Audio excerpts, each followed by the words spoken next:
Assalamualaikum warahmatullahi wabarakatuh. Bismillahirrahmanirrahim. Alhamdulillahirrahmanirrahim.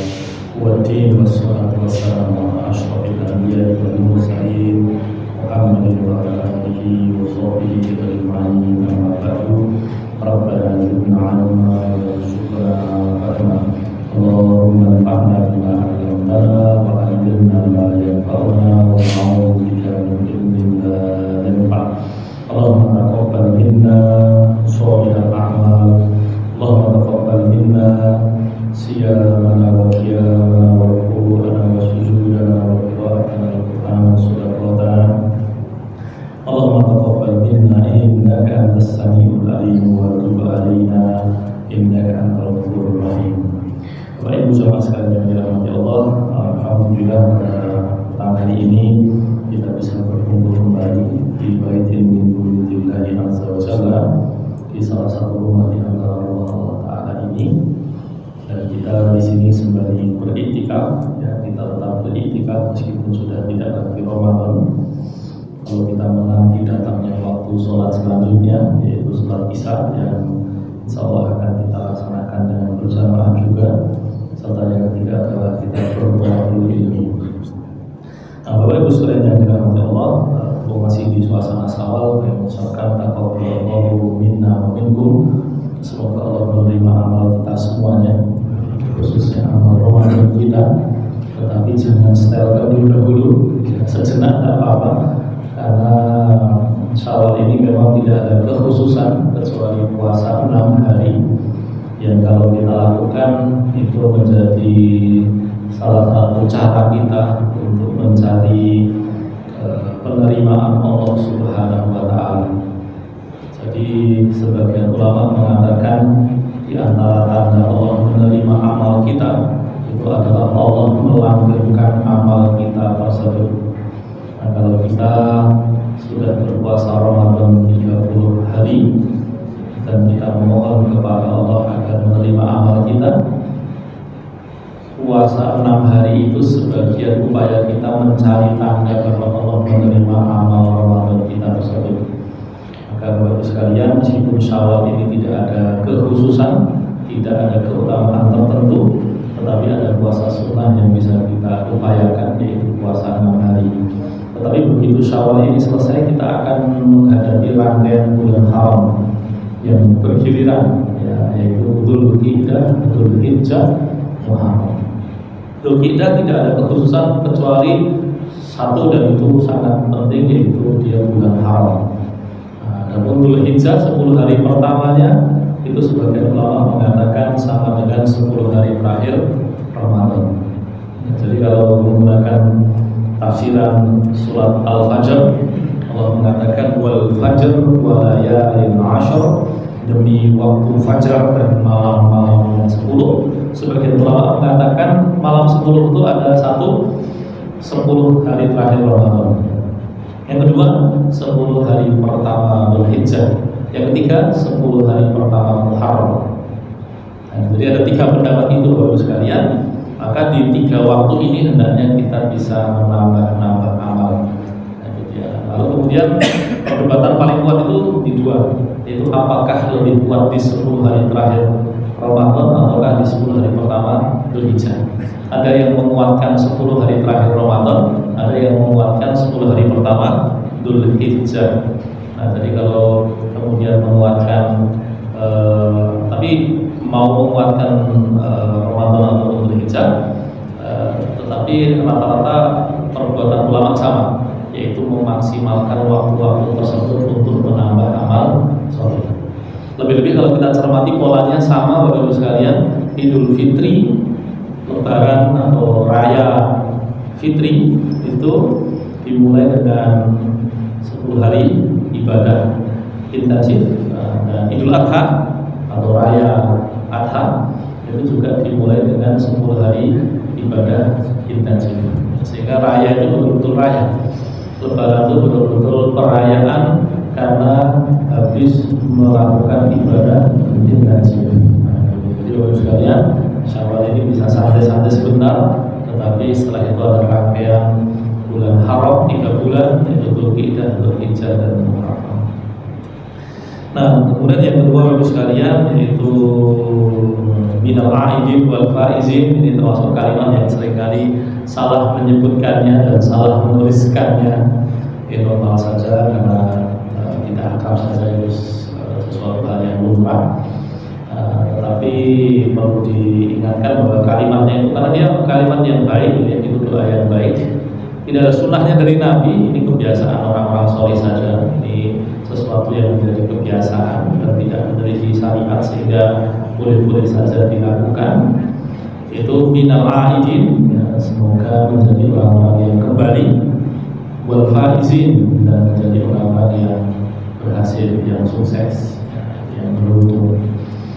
Nah, tentu konteksnya adalah kebaikan, yang kembali pada kebaikan setelah kita di luar Ramadan sibuk dengan dunia yang bermacam-macam.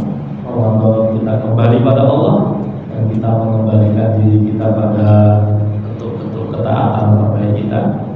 Lalu faizin, yang sukses dalam makna kebaikan juga, bukan semata-mata capaian material, tetapi lebih penting lagi ya ada banyak amal-amal kebajikan yang bisa kita lakukan. Lalu kemudian kalimat kullu am wa antum fi khairin, ya, semoga sepanjang tahun kita semuanya dinaungi Allah dengan kebaikan. Ya, lalu mohon maaf lahir dan batin. Nah, itu tentu sekalian ini sesuatu yang jadi sebetulnya kalau kita melihat sunnahnya maaf-maafan itu di bulan Sya'ban. Kalau kita membaca hadis-hadis yang berhubungan dengan itu. Tapi di negeri kita ada satu uruf, satu kebiasaan yang lagi-lagi dia tidak menyelisih syariat, ya. Ini karena kebiasaan masyarakat saja, yaitu setelah Ramadan memperbaiki hubungan dengan Allah, Syawal menjadi momen memperbaiki hubungan dengan sesama manusia. Jadi menyempurnakan ya baik yang kembali hubungan kita dengan Allah dengan cara membaikkan kembali hubungan kita dengan manusia. Nah, Bapak Ibu sekalian dirahmati Allah, itu di antara ucapan yang perlu kami sampaikan, dan mari kita lanjutkan ngaji kita. Dan berkaitan dengan ngaji ini, kita termasuk melanjutkan apa yang kita lakukan di bulan Ramadan. Di Ramadan itu sebagian masjid, dan tampaknya masjid ini juga sama, ya, itu menyelenggarakan hampir 90 majelis ilmu selama Ramadan. Gitu, bar subuh paling butuh 15 menit, ya. Bar minggu ajeng maghrib, ya, paling butuh sekitar setengah jam. Lalu kemudian ajeng tarawih itu juga paling enggak sekitar 15 menit. Nah, itu kalau bilang SKS ini mungkin banyak itu sekalian. Yang sehari dapat 1 jam, dapat 60-an menit kan, kali 30 hari. Itu paling enggak berapa SKS itu kan? 6 sampai 12 SKS saja. Nah, itu dia. Tolabul ilmi di bulan Ramadan ini jangan putus, ya, tapi kita lanjutkan sebagaimana halnya dengan ibadah-ibadah yang lainnya. Baik, kita lanjutkan ke hadis ke-13, al-haditsus salisu asyar. Hadis ke-13 Bapak sekalian dari Abu Musa al-Asy'ari radhiyallahu anhu, dari seorang sahabat yang mulia, termasuk ulamanya sahabat, namanya Abu Musa al-Asy'ari. Beliau ini termasuk yang masuk Islam awal, tapi disuruh Nabi untuk kembali ke kampungnya. Jadi sebagian sahabat itu setelah masuk Islam disuruh pulang kampung, terus balik oleh kampungmu, ngurusi kampungmu, gitu kan. Makanya ketika kita baca sirah itu, di sini muncul, di awal muncul baru itu hilang, nanti muncul lagi di Madinah. Itu karena dia namanya sebabnya adalah karena yang bersangkutan itu setelah masuk Islam dia pulang kampung, ngurusi kampungnya dan mengislamkan kampungnya. Yang begitu itu diantaranya Abu Musa al-Asy'ari itu begitu, lalu Abu Dzar al-Ghifari juga begitu, ya, dan beberapa sahabat yang lainnya. Nah, Abu Musa mengatakan bahwa Rasulullah SAW mengatakan al-mu'minu lil-mu'mini kal-bunyani yashuddu ba'duhu ba'dha wa syabbaka baina asabi'ahu. Hadis ini termasuk hadis yang kuat, ya, karena diriwayatkan oleh Imam Bukhari dan Muslim sehingga disebut dengan muttafaqun alaihi, disepakati kesahihannya oleh Imam Bukhari dan Muslim, dan itu disebut sebagai sesoheh-sohehnya hadis. Jadi hadis soheh itu ada tingkatannya. Yang paling soheh itu yang disebut sebagai muttafaqun alaihi, jadi sangat tinggi. Dan temanya ternyata sosial sekali. Itu apa? Orang beriman itu dengan orang beriman lainnya itu seperti bangunan yang saling mengokohkan, saling menguatkan. Lalu kemudian beliau menggambarkan begini, ya wasyabbaka baina asabiha, begini. Nah, tetapi sebelum saya lanjutkan, Bapak sekalian, hadis ini tolong jangan dipersepsikan sebagai harapan yang kita inginkan muncul dari muslim lainnya kepada kita.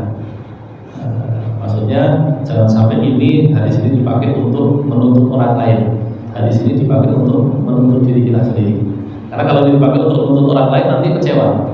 Oke, beriman kok ngomong-ngomong, beriman nyebai gitu, beriman jekeli gitu kan. Ya mungkin dia nggak tahu, mungkin dia nggak paham. Dia beriman, ya ada kekurangan di dalam imannya. Tapi kalau kita yang paling penting adalah ya seperti halnya semua ilmu sebetulnya, yang paling penting ilmu itu untuk mendisiplinkan kita sendiri, untuk mendidik kita sendiri. Bapak Ibu sekalian, hari ini di zaman media sosial itu yang paling jengkel, saya itu seringkali membuat status ya karena generasi Facebook ya, itu makanya di Facebook. Kalau yang muda-muda sekarang itu di threads itu, tapi ada juga yang tua-tua juga pakai threads itu. Tapi intinya tuh mengingatkan bahwa ayolah, kita ini belajar agama itu bukan untuk menilai orang lain. Kita belajar agama itu bukan untuk ngilani mobil. Kita belajar agama itu bukan untuk menghujat ataupun menghakimi orang lain. Kita itu belajar agama untuk benake awal dewi. Itu yang paling pentingnya. Karena apa? Kalau kita pakai untuk orang lain, satu buat apa untuk kita? Ya kan? Karena kan eman-eman untuk kita mengurusi orang lain tapi diri kita tidak terurus ya. Karena kalau kita tidak mengurusi diri kita sendiri, nggak ada yang ngurusi.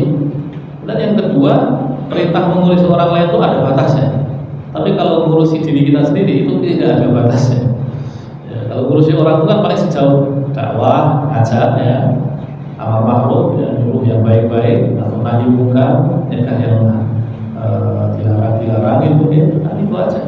Selebihnya kan ya sudah urusan dia dengan Allah. Tapi kalau diri kita sendiri kan nggak ada habisnya. Itu ya, termasuk kemudian seringkali kemudian dipakai untuk menghantam dulu ya, kita kadang-kadang sedih dulu. Betapa juga kita itu disuruh ngurusi orang itu kan dengan niatan apa? Satu, kita tidak senang kalau yang bersangkutan celaka dan ingin yang bersangkutan selamat. Kan prinsipnya begitu. Tapi kalau ketika sudah ngurusi orang itu sini kok ngamuk kayak gitu. Itu bisa jadi gitu. Ya makanya Imam Malik mengatakan kalau ada orang kemudian meluruskan orang lain di sini kok memaki-maki ya tidak ada yang salah. Tidak ada yang salah dengan niat-niatnya. Nah, Bapak Ibu sekalian rahmati Allah, dari hadis ini kalau kita pakai untuk menilai orang, banyak kecewanya. Dan memang bukan itu tujuannya. Hadis ini kita pakai untuk diri kita. Dan bahwa kita sebagai muslim berusaha untuk memperlakukan muslim yang lain sebaik-baiknya. Nah, jadi pokoknya kita tahu dia muslim, buat nyebelin kau yang ngomong, kelingan satu hal aja, di wong Islam. Nah, sesuatu akhir kosong Arabic Gusti Allah, ini kita perlakukan sebaik-baiknya. Nah, itu logika yang mereka mau begitu. Nah, jadi kalau kita tahu ada orang itu muslim, dia mukmin ya, kita perlakukan sebaik-baiknya. Bukan karena kita berharap dia melakukan hal yang sama pada kita, bukan. Yang paling penting adalah karena Allah nyuruh kita. Jadi karena Allah nyuruh kita, sa'i sore disabar-sabar dan perlakukan sebaik-baiknya sama kita. Nah, hadal hadis ya azim, ya hadis ini hadis yang mulia, yang agung gitu. Fihil khabar minan Nabi sallallahu alaihi wasallam anil mu'minina annahum ala hadzal wasf. Hadis ini mengingatkan kita semua bahwa di antara tanda keimanan kita itu ya sesuai yang digambarkan hadis ini. Kalau punya iman, berarti kita merawat hubungan kita dengan sesama orang beriman. Bahwa yang bersangkutan belum melakukan, itu urusan biasa Allah. Tapi urusan kita dengan Allah adalah kita kalau prinsip dasarnya, kalau tidak bisa memberi manfaat, minimal saya memberikan manfaat. Itu prinsip paling minimal. Kalau tidak bisa memberikan kebaikan, jangan memberikan keburukan. Itu yang paling minimal. Nah, yatadammanul has minhu mura'ati hadzal asr. Dan Nabi betul-betul menyuruh kita untuk merawat, menjaga betul prinsip dasar ini. Wa ayyakunu ihwanan mutarahimina mutahabbina muta'atifina. Bahwa orang-orang beriman mereka bersaudara, saling merahmati, saling menyayangi dan saling mengasihi. Dalam kasus kita berarti sebetulnya di antara turunannya itu ya, nah ini salah satu sunnah yang diajarkan oleh ibunda kita Fatimah radhiyallahu anha. Fatimah itu beliau punya kebiasaan, ya di sebagian riwayat beliau itu kalau berdoa, itu sebelum berdoa untuk dirinya, dia akan berdoa untuk teman-teman bapaknya dahulu. Beliau akan berdoa untuk kaum muslimin dahulu. Beliau akan berdoa untuk orang-orang Madinah dahulu, ya baru kemudian beliau berdoa untuk dirinya dan keluarganya.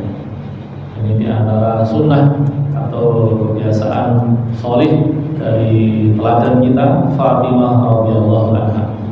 Nah, jadi dan itu di antara cara kita berlaku baik kepada orang beriman. Ya, namun kalau dalam situasi sekarang ya kita tuh bergumun ketika Gaza 18 bulan terakhir dihancur leburkan, orang-orang beriman banyak yang ada yang pikirannya bermasalah, ada yang malah salah paham, ada yang malah memperkarakan perkara yang seharusnya bisa ditundakkan, bisa diakhirkan begitu. Tapi malah umat manusia, ya, banyak orang-orang non muslim itu yang malah bergerak karena melihat ini sudah nggak masuk akal. Ya, bagaimana mungkin ya sebuah wilayah ya, yang ukurannya tidak terlalu besar dibombardir ya, dengan bom yang ukurannya hampir 6 kali bom yang dijatuhkan ke Hiroshima dan Nagasaki. Hiroshima kan sekitar 15.000 ton ya. Gaza itu sudah hampir 90.000 ton, hampir 6 kali kan. Dan ya, biadabnya itu yang diincar rumah sakit ya. Kemarin rumah sakit terakhir dihancurkan ya, bom gitu ya. Bahkan tenda saja dibom ya, dan kemudian yang ditembak itu anak-anak kecil ya, bayi ditembak itu sangat tidak masuk akal ya. Makanya kemudian manusia-manusia yang masih waras itu mereka berteriak lantang untuk melawan hal itu. Maka tapi kemudian anehnya di kalangan muslim ada yang kemudian malah punya pikiran yang aneh-aneh gitu. Jadi misalkan malah menyalahkan orang-orang Palestina yang melawan duluan, seorang dijajah melawan malah disalahkan, kan aneh. Lalu kemudian menyalahkan permohonan bantuan yang mereka lakukan ke sebagian wilayah yang dianggap alirannya menyimpang. Lalu situasi nggak ada yang bantu, apalagi gitu. Nah itu dia. Jadi memang di antara asas yang, tapi dari sini kita mengambil pelajaran di antara asas kita bisa saling menyayangi itu ya pikirannya sejernih ya. Kalau kemudian pikirannya menganggap bahwa kalau orang punya salah kemudian dianggap sesat dan kemudian tidak boleh dikasih sayang, ya udah repot. Ya kan? Jadi sebagian orang itu menganggap kalau saudara muslim yang sudah punya kesalahan dan kesesatan, berarti dia sudah total, tidak boleh dibela sama sekali. Nah, itu kan tentu juga cara pikir yang haur-hauran. Ya, karena asalnya kan begini, satu, siapa yang tidak punya salah? Ya, semua kita punya salah. Yang kedua, kita pun kita harus jujur bahwa pemahaman keislaman kita itu pasti ada lubang-lubangnya, ada bagian-bagian salahnya juga, ya kan? Sengaja ataupun tidak disengaja. Lalu kemudian yang ketiga adalah apa kemudian kalau salah tidak boleh ditolong dan dibela. Lalu orang kafir saja boleh. Kita punya tetangga non muslim minta bantuan, jadi dibantu. Nah, ini kalau muslim dalam kondisi dijajah dihancur leburkan, maksudnya ditolong. Minimal dapat doa kita. Itu kan kotor sekali hatinya, jualan sekali. Kalau sampai kemudian empati saja nggak ada, rasa peduli saja nggak ada, itu berarti jualan sekali. Nah, ini salah satu yang ujian ya yang Allah timpakan kepada sebagian muslim, itu dia. Nah, wa yuhibbu kullan minhum lil akhar, kullun minhum lil akhar ma yuhibbu li nafsihi. Lalu kemudian di kalimat ini mengulang hadis yang sempat disebutkan ya, bahwa tanda iman kita tuh kalau ada orang senang, melu senang. Ya, jangan sampai orang senang malah susah. Dan gitu kan SMS gitu, senang melihat orang susah, susah melihat orang senang. Nah, itu pendengki, itu berarti ada masalah kan hatinya. Gitu ya. Naik kocok pokok, dari kocok pokok, kocok senang baru senang, kocok susah tambah senang ya, itu kocok pokok ya. Itu nggak masuk. Kadang-kadang kita pertolongan gitu kan. Saya masih ingat itu dulu ketika SMP, kok kacau sekali main bola di lapangan SMA 3 kan. Ada kawan kami itu jatuh tangannya patah. Kebetulan dia tuh non muslim, tapi hafal surat Al-Fatihah, hafal Anas itu gitu. Tapi banyak salah kalau amalannya. Itu bukannya ditolongi, malah harus iseng juga dompet. Kalau saya kudu ini toko toko ini sudah mati. Ini apa?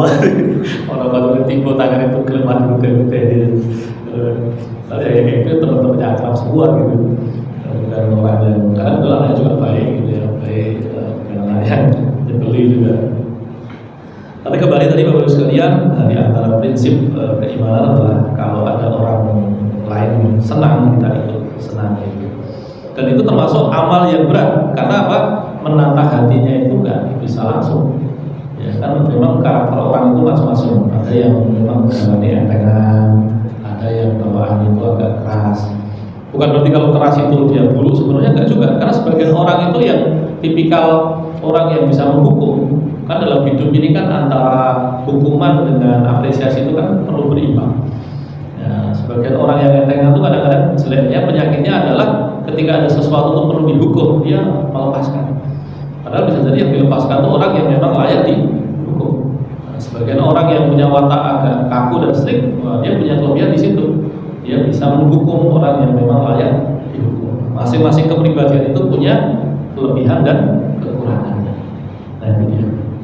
Ya, tetapi bagi orang yang entengan amal ini mungkin lebih mudah begitu ya. Tapi bagi sebagian orang memang perlu agak berjuang mengupayakan agar hatinya itu lebih gampang senang ya, terhadap apa yang didapatkan oleh orang lainnya. Wa anna alaihim mura'atul masalih al-kulliyah al-jami'ah li masalihim kullihim. Dan kita muslim itu punya termasuk punya amal ya, punya kewajiban dari Allah berupa amal, yaitu mengupayakan hal-hal yang menjadi maslahat orang banyak. Jadi kalau kita punya pilihan maslahat antara yang kecil dengan yang luas, itu maslahat yang luas pahalanya lebih besar. Maslahat yang berkaitan dengan diri sendiri dengan maslahat yang berkaitan dengan orang banyak, pahalanya lebih banyak yang berurusan dengan orang banyak. Contoh, antara sholat sunnah dengan membantu orang, pahalanya besar membantu orang. Kenapa? Karena sholat sunnah hanya untuk diri sendiri, sementara membantu orang, pahalanya, manfaatnya berkaitan dengan orang lain. Boleh nggak kemudian salah satunya ditinggalkan? Mungkin. Tinggal seberapa serius. Misalkan kalau orang itu hanya bisa ditolong oleh kita, kalau kita kok malah sholat sunnah, kalau gara-gara sholat sunnah orang itu kemudian mendapatkan kecelakaan, kita berdosa. Tapi kalau orang itu bisa ditolong oleh orang yang lain, kalau kemudian kita menjalankan sholat sunnah, kalau kemudian orang itu tertundakan kebaikannya, bisa menjadi kemakmuran. Tapi bisa juga ketika orang itu bisa ditundakan dan kita bisa menggabungkan dua-duanya, ya baik saja. Kita sholat sunnahnya dapat, membantunya juga dapat. Nah itu tergantung kondisinya. Itulah yang disebut sebagai fikih aulawiyah. Aulawiyah itu disebut dengan prioritas. Nah, jadi kita perlu cerdik yang mengenai amal begitu. Nanti amalnya termasuk yang seharusnya seperti apa.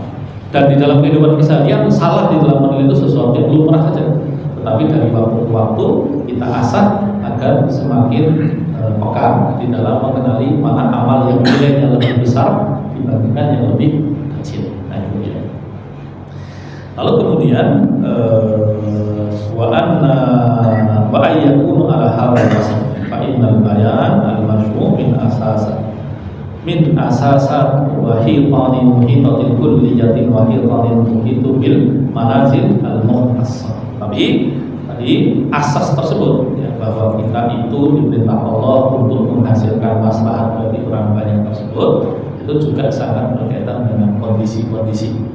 Jadi dia apakah mampu atau tidak mampu, apakah bisa ditundakan ataukah tidak bisa ditundakan, apakah dengan mengupayakannya itu kita harus mengorbankan sesuatu ataukah tidak dengan mengorbankan sesuatu. Nah, itu masih pertimbangannya banyak. Ya, contoh misalkan fatwa yang kemarin muncul berkaitan dengan Gaza itu kan fatwa jihad yang dimunculkan oleh Ali Qaradogi, itu termasuk ketua Ikatan Ulama Dunia. Ketika fatwa itu muncul, kemudian ada misalkan disambut oleh orang Mesir, orang Syria, orang Yordania, orang Lebanon, orang Saudi, lalu kemudian mereka bergerak menyerang orang Israel, itu pasti ada kerugiannya. Tetapi kerugian itu dianggap dalam kaitan dengan fatwa jihad ini, ya dinomorduakan dibandingkan masalah yang lebih besar, yaitu diantaranya adalah apa? Satu, kembalinya tanah suci kaum muslimin kepada kaum muslimin. Yang kedua, dibelanya hak-hak atau kehidupan kaum muslimin yang dibantai tanpa perlawanan di sana. Ya. Artinya bahwa sebuah maslahat itu bisa saja menimbulkan sebagian maslahat, tetapi ketika maslahat itu lebih besar maka dia didahulukan. Tetapi kalau maslahatnya itu kecil sementara maslahatnya besar, maka maslahat itu ditundakan dahulu. Nah, Bapak Ibu sekalian yang dirahmati Allah, memang prinsip kehidupan dunia itu begitu. Di dunia ini tidak ada yang disebut dengan baik secara total ataupun buruk secara total. Contoh, wong sing senengane sholat wengi niku mesti kesel. Sholat wengi dalam artian betul-betul qiyam nggih, betul sak rakaat, 3 rakaat nggih. Berarti sholatnya itu betul-betul lama gitu kan, pasti capek. Dan pasti siang harinya pasti dia pasti ada rasa lelah kan. Tetapi amal itu ya memang di sisi Allah lebih utama dibandingkan tidur misalnya. Ataupun sebaliknya, yang namanya khomer saja Bapak Ibu sekalian itu ya ada gunanya, ada manfaatnya. Ya, tetapi Allah sudah katakan bahwa ismuhuma akbaru min nafihima, dosanya lebih besar dibandingkan manfaatnya. Jadi kalau orang mau mentem, pokoknya mentem berani gini, manfaatnya kayak gitu, itu dia nggak bohong gitu. Tetapi dalam pandangan Allah salah bahwa bagi Allah yang disebut keburukan itu masuk di dalamnya adalah keburukan secara rohani, dan itu adalah sesuatu yang haram, itu sesuatu yang punya dampak tidak hanya fisik tapi juga non fisik. Itu lebih besar buruknya, lebih besar jeleknya dibandingkan manfaatnya. Itu dia. Nah, kemudian kullu nau'in min dzalika la yaqumu bi mufradihi hatta yanzuru ba'daha ila ba'din. Dan maslahat kaum muslimin tersebut tidak mungkin terwujud hanya oleh sebagian kaum muslimin. Artinya bahwa kita muslim itu punya tanggung jawab kepada banyak hal, pada diri kita, pada keluarga kita, termasuk kepada kaum muslim. Nah, yang termasuk kewajiban pada kaum muslimin itu sebetulnya masuk di dalamnya ya amar ma'ruf nahi munkar sebetulnya. Ketika ada kemungkaran muncul, mencegah dengan berbagai cara yang memungkinkan, itu termasuk sesuatu yang perlu dilakukan, dan itu bagian dari ya. Meskipun di sebagian situasi itu mungkin kita hanya memberitahu saja kan, ayatnya kan fadzakir innama anta mudzakir. Menyampaikan itu nggak boleh, itu salah, itu dilarang, itu termasuk sesuatu yang bisa diupayakan. Fayurahu qiyamatinihi wa syara'ihi wa ma yuqawwamu dzalika wa yuqawwihi wa yuzilu mawanihahu wa awalidahu. Ya, termasuk kemudian yang menjadi kewajiban kaum muslimin terhadap agamanya adalah mengupayakan apa-apa yang menjadi sebab agama ini tegak, ya, serta menghilangkan hal-hal yang membuat agama ini goyah. Misalkan apa? Adzan itu betul-betul misalkan, ya, jangan sampai ada tidak adzan, telat adzan sampai 2 jam, 3 jam gitu kan. Nah, itu berlangsung berlarut-larut gitu ya. Makanya sebagian amal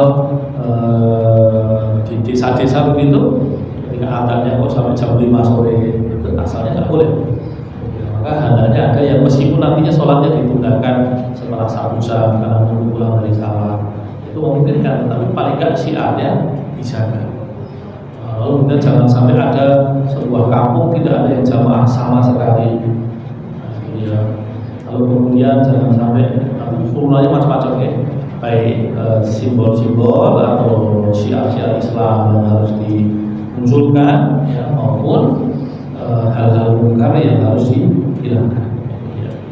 Dan yang namanya nahi mungkar itu tidak berarti dilakukan sendiri ya. Semua cara yang bisa dilakukan itu masuk ke dalam hal tersebut. Ya, kalau dengan kekuasaan, dengan kerjasama, dengan aturan, dengan sistem dan sebagainya, itu semuanya bisa dilakukan. Nah, makanya kemudian ada yang disebut sebagai fardu ain dan ada yang namanya fardu kifayah. Ada yang menjadi kewajiban personal kita, ada juga yang menjadi kewajiban kaum muslimin. Kalau fardu ain, maka semua orang tanpa terkecuali harus melakukannya. Tapi kalau fardu kifayah, artinya kalau sudah ada yang melakukan dan sudah terpenuhi, maka yang lainnya sudah bebas dari tanggung jawab. Tapi kalau belum ada yang melakukan atau sudah ada yang melakukan tetapi kurang, ya, maka yang lainnya harus melu mikir biasa genep. Contoh misalkan kalau yang jadi isu viral di media sosial kita sekarang, ada perilaku tidak senonoh dari seorang dokter kandungan laki-laki. Nah, ini sebetulnya kita kaum muslimin punya tanggung jawab untuk bicarane dokter kandungan itu kalau bisa jangan laki-laki tetapi perempuan. Maka bagi sebagian saudara sekalian, bapak ibu sekalian yang punya kemampuan menjadikan anak perempuannya dokter kandungan, maka harus diupayakan semaksimal mungkin sebagai upaya untuk melindungi kepentingan kaum muslimin. Ya. Memang secara personal pasiennya bertanggung jawab untuk memilih dokter perempuan, ya. Tapi kita sebagai kaum muslimin juga punya tanggung jawab untuk bicarane dokter kandungan di beton, dan kalau kemudian jumlahnya kok masih kurang, malah yang laki-laki.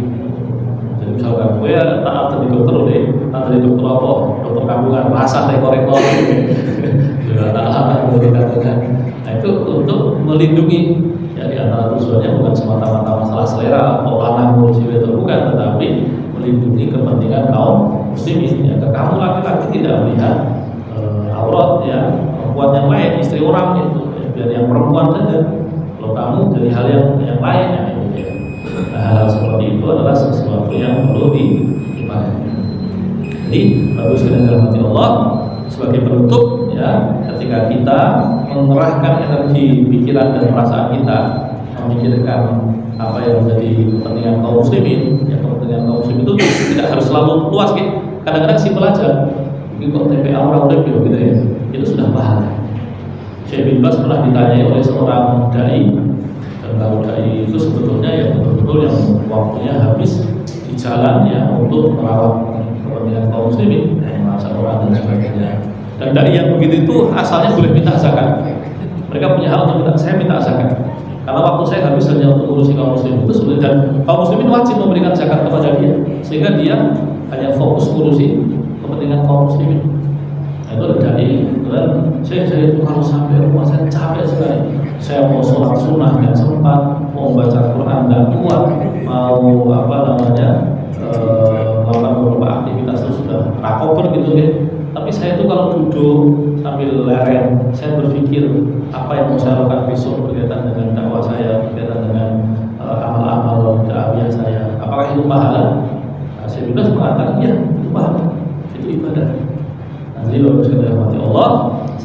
mikir gitu ya, memikirkan kepentingan pribadi boleh saja ya, memikirkan kepentingan pribadi yang bukan harian tentu nggak boleh. Tapi memikirkan kepentingan kaum muslimin, nah itu ada pahalanya, itu ada nilai ibadahnya tersendiri. Meskipun mungkin tidak luas ya, mungkin ada yang berpikirnya simpel aja, dia yo dan kalau masih tinggi mau Islam sing ora duwe mau iso makan, nah gitu kan. Kayak Jawa kalian itu kan per bulan itu warga yang ditanggung ininya sembakonya itu kan hampir 200 paket kan per bulan. Itu kan contoh bagaimana ide-ide yang berguna untuk kaum muslim itu dikembangkan. Itu bisa dilakukan personal maupun jamaah gitu ya. Itu masing-masing bisa memilih amal masing-masing. Semoga Allah menuntut kita untuk amal-amal seperti itu. Wassalamualaikum warahmatullahi wabarakatuh. Assalamualaikum warahmatullahi